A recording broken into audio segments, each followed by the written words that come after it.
95,7 WKFM Mojokerto, radio informatif dan kreatif. Assalamualaikum warahmatullahi wabarakatuh. Selamat siang Wika Muda. Ketemu lagi barengan Tata Pradila di Wika Bicara. Dan seperti biasa di Wika Bicara kali ini saya tidak sendiri karena ditemenin oleh teman-teman dari DP2 KBP2. Ada Ibu Susi Dwi hari ini. Selamat siang Ibu. Selamat siang Mas Tata. Oke, ada juga Ibu Ratna Rufaidah. Selamat siang Bu. Ya, Sehat ya? Waalaikumsalam warahmatullahi wabarakatuh. Dan Wika Muda, kita siang ini akan membahas mengenai percepatan penurunan stunting melalui pencegahan hulu. Nah, sebelum ke sana, nanti Wika Muda juga boleh tanya-tanya, bisa WA kita di 0882 1765 6055. Sebelum ke sana mungkin bisa dijelaskan dulu nih Bu, mengenai apa sih stunting itu. Mungkin Wika Muda juga ada yang belum paham mengenai stunting ini. Monggo bisa dijelaskan Bu. Iya, terima kasih Mas Tata. Jadi sebelum saya menyampaikan definisi dari stunting, ini perlu diketahui oleh teman-teman pendengar Wika dimanapun berada, bahwa sesuai dengan visi dari Bapak Presiden Joko Widodo, yaitu beliau menginginkan generasi muda di Indonesia ini adalah menjadi generasi muda atau SDM yang berkualitas. Bagaimana mewujudkan SDM yang berkualitas ini adalah melalui dua hal, yaitu penurunan angka kematian ibu dan bayi, serta penurunan kasus stunting. Jadi kenapa stunting ini tidak boleh ada di Indonesia? Berdasarkan survei gizi yang dilakukan oleh Kementerian Kesehatan tahun 2019, di mana kasus stunting di Indonesia ini masih terbilang tinggi, yaitu 27% Mas kasusnya. Sedangkan target nasional adalah 20%. Ya, jadi bahayanya di mana stunting ini sesuai dengan definisi bahwa stunting itu adalah suatu kondisi di mana terjadinya, di mana tinggi badan seorang anak itu lebih pendek daripada anak seusianya, yang disebabkan karena terjadinya gagal tumbuh sejak dalam masa kandungan. Di mana gagal tumbuh ini terjadi karena kekurangan gizi dan penyakit infeksi yang berulang yang terjadi pada 1000 hari pertama kehidupan. Oke, berarti bisa dibilang misalnya seharusnya anak usia 2 tahun harusnya 100 misalnya nih, misalnya 100 cm, itu nggak sampai 100 gitu ya Bu ya? Iya, betul sekali. Dan yang perlu diketahui Mas Tata, kalau kita bicara tentang anak stunting, kita tidak hanya bicara tentang anak yang tinggi badannya lebih pendek. Perlu diingat di sini bahwa paket stunting adalah paket anak yang sudah mengalami gagal tumbuh. Artinya sejak dalam kandungan, di mana pada saat proses pembentukan tubuh itu dia sudah tidak sesempurna anak pada umumnya, yang terjadi karena mungkin ibunya terjadi kekurangan gizi atau terserang penyakit infeksi yang berulang. Ya, jadi pada anak stunting selain pendek, kepandaiannya itu juga lebih rendah dibandingkan dengan anak seusianya. Kemudian paket yang lain yang terjadi pada anak stunting adalah dia nanti akan mudah sakit dikarenakan organ tubuhnya itu tidak sempurna, normal, tidak fungsi normal, betul. Dan pada saat dewasa nanti dia akan potensinya sangat besar ya untuk terjadi masalah kesehatan yang terkait dengan masalah metabolisme dan penyakit jantung. Artinya bahwa paket stunting ini merupakan paket yang sangat merugikan negara dan sangat membebani negara. Ciri-ciri stunting sendiri selain itu tadi ada lagi mungkin Bu?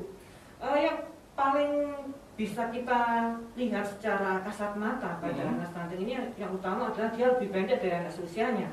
Untuk wajahnya, penampakannya normal seperti anak pada umumnya. Hanya saja dia lebih pendek dan kemampuan pengetahuannya itu lebih rendah daripada anak seusianya.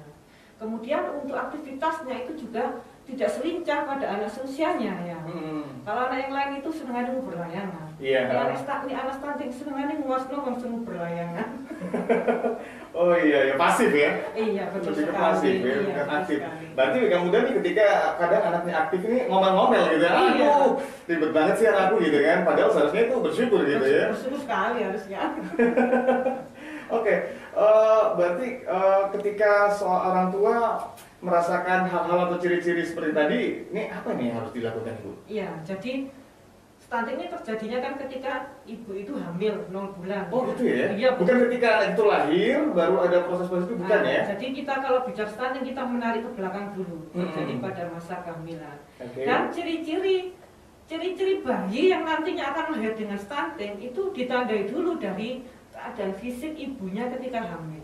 ibu ini pasti mengalami kekurangan gizi yang ditandai dengan berat badannya itu lebih daripada normal. Dan biasanya kalau di posyandu ataupun di vaskes yang lain, cara memeriksa ibu hamil ini kurang gizi atau tidak itu dari lingkar lengan ibu hamil tersebut. Kalau lingkar lengannya kurang dari 23,5 cm, artinya ibu tersebut mengalami kekurangan gizi dan harus segera dilakukan penambahan gizi pada ibu hamil tersebut. Mungkin sekarang ibu-ibu, para ibu-ibu lagi ambil ini ukuran meteran ya, untuk dari lengannya masing-masing ya. Ini aku kurang dari 23 nggak nih? Dan sebaiknya ibu hamil itu rajin berkunjung ke fasilitas kesehatan untuk cek ya, kontrol ya, untuk dilakukan pemeriksaan kehamilan dalam rangka untuk mendeteksi apakah dia mengalami kekurangan gizi atau tidak. Nah, kalau mengalami kekurangan gizi dipastikan anaknya nanti lahir dalam keadaan stunting. Lahirnya panjang badannya juga tidak senormal anak pada umumnya dan sebagainya. Itu hanya wanita saja atau pria juga ada tanda-tanda tertentu? Soalnya kalau wanita aja biasanya wah ini gara-gara ibunya nih gitu ya biasanya. Sama saja. Bayi laki-laki dan perempuan bisa terjadi stunting. Enggak, maksudnya dari orang tuanya, Bu. Karena tadi kan anak dilahirkan dari waktu hamil gitu kan. Ibunya udah kelihatan nih wah bakalan stunting nih. Nah, kalau pihak bapak sendiri ada nggak yang menyumbang nanti anaknya bakal jadi stunting gitu? Ya, kalau mungkin secara survei menyumbangnya itu dalam kaitannya untuk kesehatan apa ya? Kesehatan spermanya bapaknya ya. Karena mungkin kesehatan spermanya disebabkan bapaknya gaya hidup ini maksudnya berpengaruh nggak sih, Bu? Berpengaruh sekali untuk kualitas dari janin nanti yang akan dikandung oleh seorang ibu. Jadi merokok, minum-minuman keras ini sebaiknya dihindari ya. Oke. Nah, terus untuk pencegahan stunting sendiri gimana nih, Bu? Ya, jadi kalau kita bicara pencegahan stunting ya, itu merupakan selain tanggung jawab dari masyarakat sendiri, itu SKPD yang terkait itu juga mempunyai tanggung jawab untuk SKPD maupun kementerian itu juga mempunyai tanggung jawab untuk melakukan pencegahan dan penanganan untuk penurunan stunting. Ya. Pencegahannya bagaimana? Ya, sesuai dengan permasalahan yang dihadapi oleh masyarakat yang terdiagnosis stunting tersebut. Ya, jadi misalnya, secara umum kita itu ada beberapa penyebab yang mendukung ke arah stunting. Memang secara pusat artinya penyebab utamanya adalah masalah gizi dan infeksi yang berulang. Tapi kalau kita lihat bagaimana akar permasalahan untuk masalah gizi, mungkin saja dia terjadi masalah gizi karena kekurangan ekonomi, ya, mungkin juga karena suasana geografis daerahnya yang sulit sekali mengakses pangan dan sebagainya. Berdasarkan hal tersebut, dari kementerian mengkategorikan beberapa hal yang menjadi penyebab terjadinya stunting, yaitu masalah terkait dengan ketersediaan akses pangannya. Yang kedua, karena masalah pola asuhnya di dalam keluarga. Yang ketiga, perilaku hidup bersih dan sehat. Dan yang keempat adalah masalah sanitasi. Nah, jadi siapa yang harus mencegah untuk tidak terjadinya stunting? Ya, selain masyarakat adalah SKPD yang membidangi dari 4 hal ini. Terus kalau tadi misalnya salah satu penyebab stunting yakni karena kemiskinan misalnya. Ya, berarti stunting ini banyak diderita oleh rakyat-rakyat yang di bawah garis kemiskinan. Betul sekali. Kalau penyebabnya kemiskinan artinya dia masuk kategori kurangnya akses untuk pangan. Maka orang-orang yang cukup secara materi ini nggak ada yang terkena stunting, anak-anaknya dari survei gitu, Bu? Mungkin saja terjadi, ya. Mungkin secara gizi dia itu terpenuhi, tapi dia seringkali terjadi infeksi berulang ataupun pola asuhnya yang keliru itu juga tidak bisa mendukung. Pola asuh yang keliru yang gimana, Bu? Ya, jadi pola asuh ini secara luas bisa kita artikan bagaimana pola makan atau pola dia memberikan makan kepada anaknya ataupun pada ibu hamil yang ada di keluarga tersebut. Misalnya kalau kita kan masih ada mitos Mas ini bahwa ibu hamil itu Oke. tidak boleh makan ikan terlalu banyak, nanti Iya. anaknya cacingan atau dan sebagainya. Dan mitos itu yang harus kita patahkan. Ya, karena ibu hamil sangat diperlukan untuk nutrisi perkembangan janin. Gitu ya. Jadi itu yang termasuk dalam salah satu penyebab dari pola asuh terjadinya stunting. Kayak gitu. Ya. Untuk faktor-faktor yang lain? Ya, faktor lain banyak sekali ya. Misalnya untuk yang PHBS, perilaku hidup bersih dan sehat itu kalau makan mungkin di keluarganya itu tidak membudayakan cuci tangan dulu. Akibatnya apa? Ibu hamil itu sering mencret, sering penyakit infeksi yang lain. Nah itu juga merupakan faktor risiko terjadinya stunting pada balita yang janin yang dikandungnya. Ya, untuk sanitasi juga demikian. Sanitasi Ibu ya? Ya, sanitasi. Kalau kita bicara sanitasi, kita juga bicara tentang kebersihan lingkungan. Kemudian bagaimana dia itu buang air besar sembarangan atau tidak. Ya itu juga perlu diperhatikan. Karena fesesnya manusia itu mengandung E. coli, di mana E. coli ini bisa mencemari mencemari air minum yang dikonsumsi oleh rumah tangga. Oke. Ya. Sampai sejauh itu loh Mas pemikirannya. Jadi banyak faktor yang bisa mempengaruhi stunting ini ya. Jadi harus banyak sekali hal-hal yang harus kita jaga untuk keluarga kita biar terbebas atau nggak sampai kena yang namanya stunting ini. Untuk stunting sendiri nih, apakah memang dari dalam janin ataukah ketika lahir sehat dan dalam proses tumbuh itu bisa kena stunting? Nah. Jangan dijawab dulu Bu, kita ke iklan dulu yang mau lewat. Jika kemudian pengen gabung bisa WA kita di 0882 1765 6055. Kita ngomongin soal stunting ya, bisa dibilang gitu. Misalnya dalam waktu hamil ini oke, sampai lahir oke. Nah, dalam perjalanan tiap dia hidup hari-harinya ini bisa nggak tiba-tiba kena stunting gitu? Atau memang harus dari dalam perut gitu Bu? Atau kayak gimana? Ya, jadi memang kata kunci stunting itu adalah pada 1000 hari pertama kehidupan ya Mas. Jadi pada 1000 hari pertama kehidupan tersebut ibu hamil maupun balita itu tidak boleh terkena masalah gizi maupun penyakit infeksi. Jadi bisa saja dalam kasus ini pada saat keadaan hamil tersebut oke-oke aja ya, tidak ada masalah gizi. Tapi setelah anak itu lahir, ya,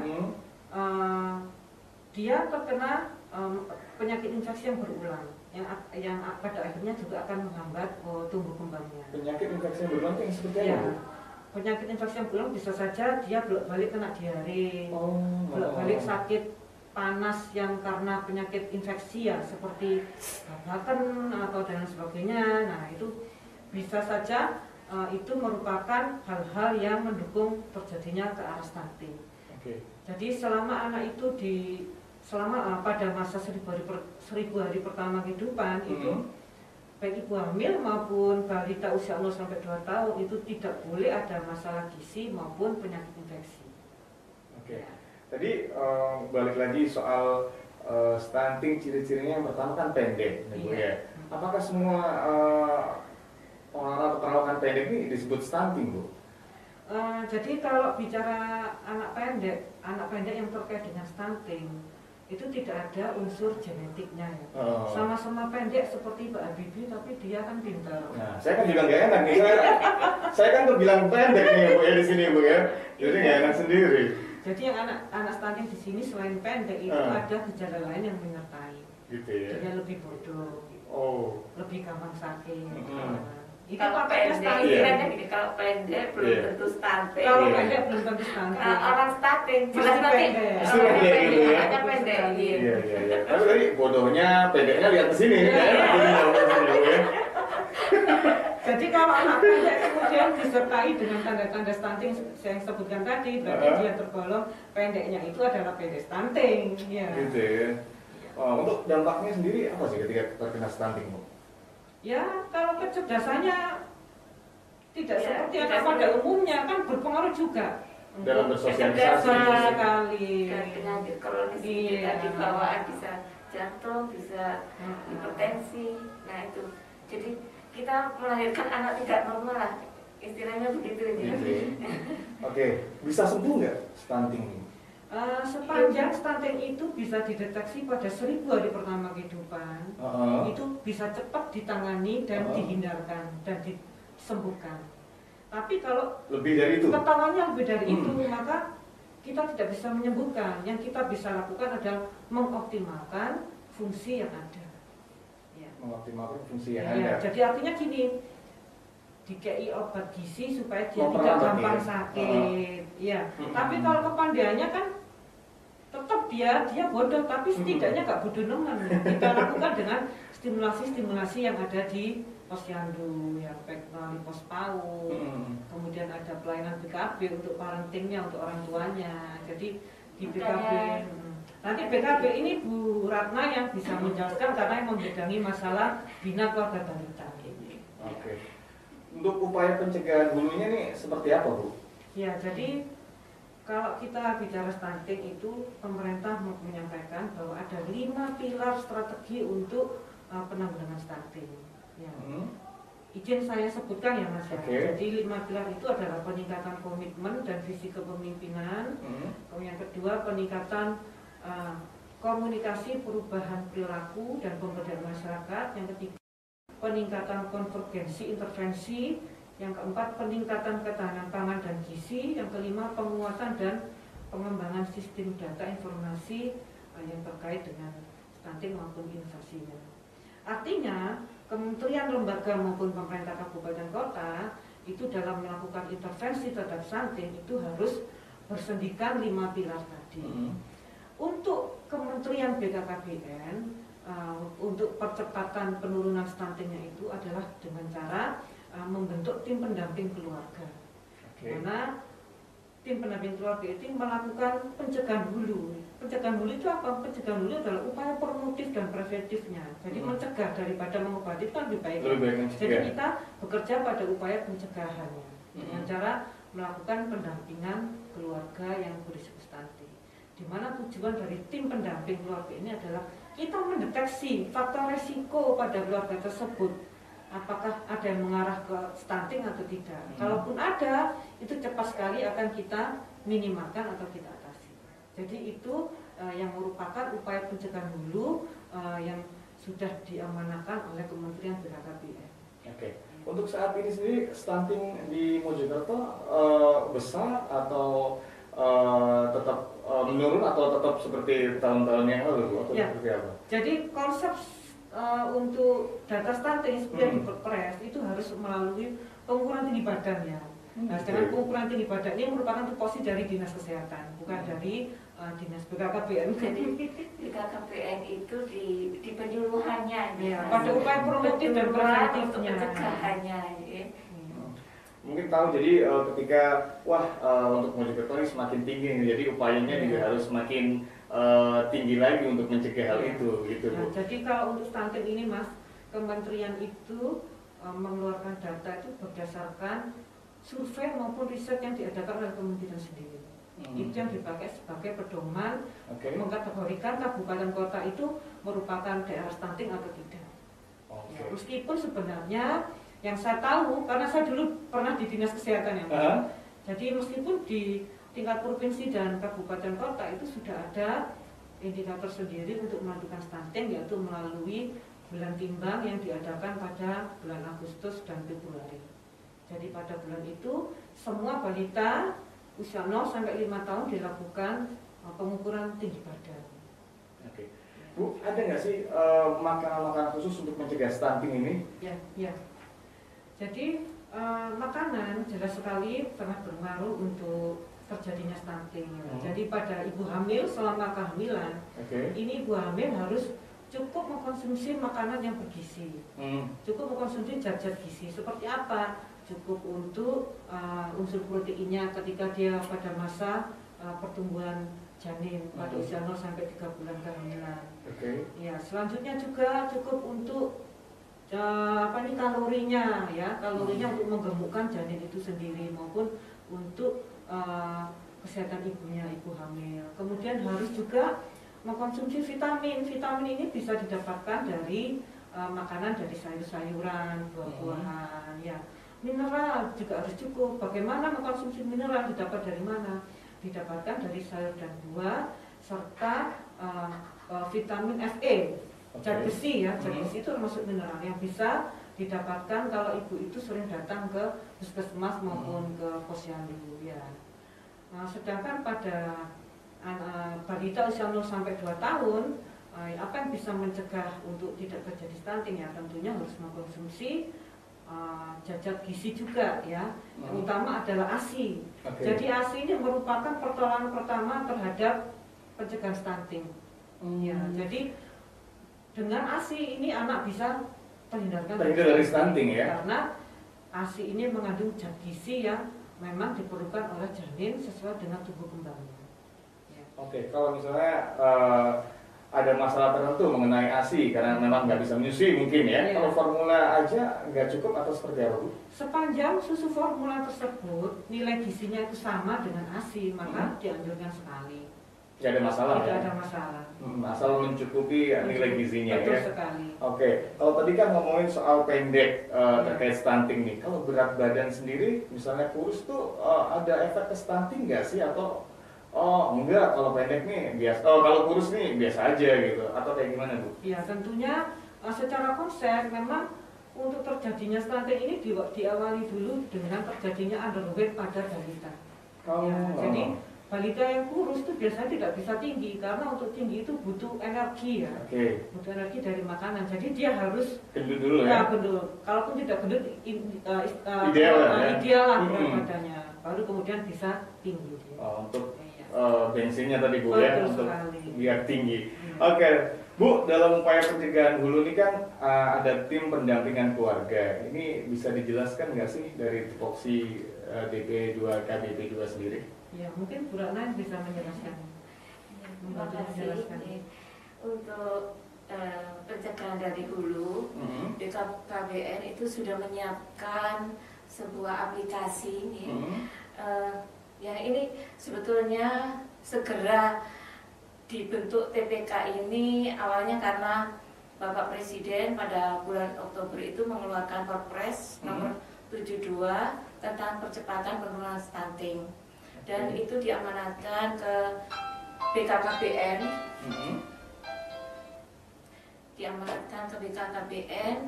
untuk percepatan penurunan stunting. Dan kami di BKKBN itu membuat suatu aplikasi dan BKKBN itu sebetulnya kalau di penurunan stunting itu kita di penyuluhannya peranannya di penyuluhannya. Iya, perannya di penyuluhan. Jadi kita tidak ada modal untuk keuangannya ya kalau di BKKBN. Jadi kita di penyuluhannya. Jadi BKKBN membuat aplikasi penurunan stunting itu di aplikasi Elsimir namanya Mas. Udah ada sekarang? Sudah ada.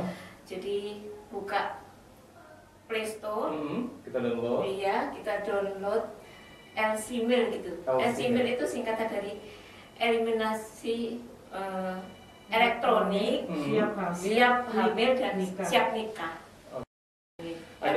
Ada apa aja dalam aplikasi itu? Layanan apa aja Bu di aplikasi itu Bu? Nah, di situ dikatakan dari hulu, makanya kita itu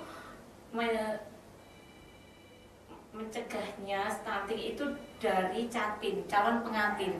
Jadi calon pengantin harus diwajibkan untuk masuk ke aplikasi Elsimir sebelum 3 bulan sebelum pranikah. Jadi sebelum nikah ya, diwajibkan masuk ke aplikasi itu? Iya. Saya dulu kok enggak ya? Kalau persiapan nikah itu enggak mahal-mahal Pak. Iya ya. Download aplikasi aja ya Bu ya? Iya. Itu kan lebih kalau menikah itu kan tujuannya untuk meneruskan generasi ya. Nah, kalau generasinya kita generasi stunting, nah kita apa?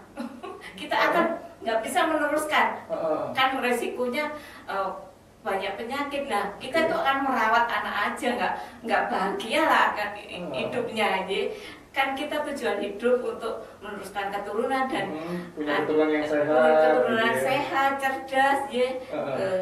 Nah, dan memang stunting itu kalau dikatakan darurat gitu, terus karena Indonesia ranking 14 dunia mengenai stunting. LC-Mil, iya, LC-Mil ya penjelasannya ya. Iya, jadi itu makanya Presiden segera membentuk tim untuk percepatan penurunan stunting, dan dibentuknya tim pendamping keluarga TPK itu ya di bulan November itu sudah diadakan pelatihan untuk fasilitatornya, dilatih di BKKBN, di Balai Diklat, yang tim pendamping keluarga itu terdiri dari tenaga kesehatan, itu bisa Bu Bidan, dan PKK, dan Dinas KB itu diwakili, kalau di desa itu ada kepanjangan dari dinas kami, PKPD, PKPD dan sub-PKPD dan kader-kader Potan. Bisa di situ. Mohon izin menambahkan sebenarnya. Jadi menyambung yang dijelaskan oleh Bu Ena tadi terkait pencegahan hulu ini, sesuai dengan tupoksi kami yang di DP2KB itu kita membentuk tim pendampingan keluarga. Di mana tim pendampingan keluarga ini satu tim ada tiga komposisi ya, ada dari tadi Bu Retna menyebutkan tenaga kesehatan, tenaga kesehatan dalam ini boleh bidan, boleh tenaga gizi, boleh petugas kesehatan lingkungan. Yang kedua kita ada kader PKK, yang ketiga adalah kader KB di tingkat desa, di mana tim pendamping keluarga ini secara umum tugasnya itu adalah meningkatkan akses informasi dan pelayanan. Melalui apa? Melalui satu kegiatan penyuluhan. Yang kedua, penyuluhan ini, sorry Bu, langsung ke tiap warga, langsung ke door to door atau seperti apa ya? Ya, terkait penyuluhan kita ada berbagai media, ya sesuai dengan sasaran kita. Kalau untuk Catim, penyuluhannya adalah melalui aplikasi yang bernama LC-Mil, yang seperti telah tadi. Jadi di LC-Mil itu ada menu untuk edukasi sebagai penyuluhan. Oh gitu ya? Jadi Catim yang sudah terdaftar dan mendownload aplikasi ini bisa membuka menu untuk edukasi. Kalau di situ dibuka akan keluar sekali informasi-informasi kesehatan untuk Catim, untuk calon pengantin ini, terkait dengan gizi bagi wanita, PHBS bagi laki-laki yang nggak boleh merokok dan sebagainya, itu ada semua informasi kesehatan. Ya, kemudian di dalam LC-Mil itu juga ada menu yang untuk diisi oleh LC-Mil yang menyangkut tentang informasi kesehatan. Ya, jadi di situ nanti Catim akan melakukan pemeriksaan kesehatan atau screening kesehatan di puskesmas. Hasil dari pemeriksaan tersebut dimasukkan di aplikasi LC-Mil. Ya, misalnya berapa tekanan darah dia ditulis, berapa lingkar lengan dia, apakah anemia atau tidak, itu dimasukkan. Tujuannya Bu? Tujuannya itu untuk menjaring apakah calon pengantin ini layak nikah dan hamil atau tidak. Jadi aplikasi LC-Mil nanti pada akhirnya setelah data-data yang dibutuhkan ini diisi, akan keluar sebuah sertifikat yang menyatakan Catim ini baik laki-laki maupun perempuannya itu siap nikah. Kalau aplikasinya nanti tertera kalau tidak normal, misalnya anemia calon pengantin tersebut, ditulis sertifikatnya. Itu tidak. Nanti di aplikasinya keluar tanda merah. Kalau normal tanda hijau, dan nanti akan keluar sertifikatnya dari pengisian LC-Mil Berarti tersebut. otomatis aplikasi ini menjaring orang-orang yang bakal memiliki keturunan stunting gitu. Iya, betul nggak sih? sekali. Kita mengantisipasi jangan sampai calon pengantin ini ketika menikah dan punya anak-anaknya bisa stunting, jangan sampai. Makanya ketika dari hasil memasukkan data tersebut ada tanda merah dan sertifikatnya berbunyi tidak layak nikah, maka tim pendamping ini akan melakukan pendampingan, mengintervensi apa yang menjadi hambatan di dalam data kesehatan tersebut, itu yang akan diselesaikan oleh tim pendamping keluarga. Oh, itu kamu tenang ya, bukan nggak boleh nikah kok ya? Nggak boleh nikah, bukan.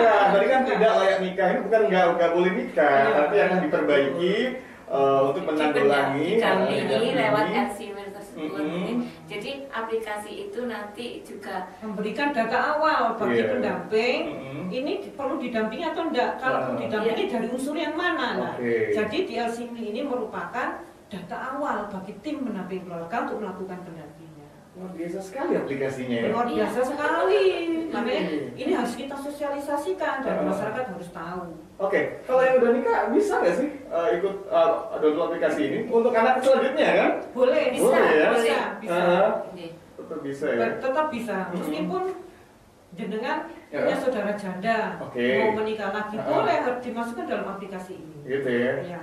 Dan saat ini kita juga berupaya bagaimana aplikasi LCMIL ini bisa mendapatkan pengakuan dan penguatan dari Kementerian Agama, dijadikan prasyarat untuk mengeluarkan surat nikah. Surat nikah. Artinya kalau Catin ini masih belum layak berdasarkan LCMIL, maka Kemenang tidak boleh mengeluarkan surat nikah. Kita nanti akan melakukan MOU ya dengan Kemenang maupun dinas terkait ya untuk melakukan penguatan kepada LCMIL dan tim pendampingan keluarga ini secara umum. Berarti untuk syarat-syarat itu termasuk download aplikasi ini belum wajib untuk saat ini? Saat ini semua Catin sudah download, ya. Tapi yang melakukan screening kesehatan ini masih belum semua. Oke.